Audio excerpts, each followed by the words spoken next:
Hello again, welcome back to Aegis Armors. Today we're going to take a walk around this beautiful 2021 C8 Corvette in Zues Bronze, a super unique color.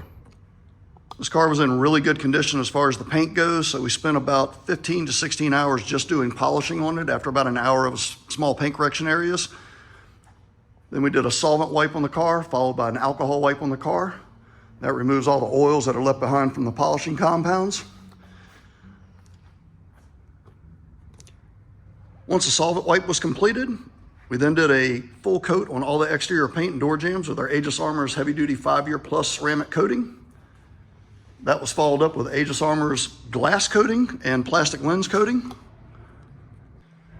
The glass coatings really make a big difference in the rain. There'll be a little picture-in-picture that'll pop up and show you how easily the water rolls off. A lot of times you don't even have to use your windshield wipers. The final step on this job was we got the car up in the air, removed the wheels, thoroughly cleaned the brake calipers and the wheels inside and out. Then we applied our Aegis Armors heavy-duty ceramic wheel and brake coating. That'll make brake dust removal super easy on this. Most of the time you can just spray it off with an electric pressure washer. And it really adds a nice amount of gloss to the wheels and the calipers.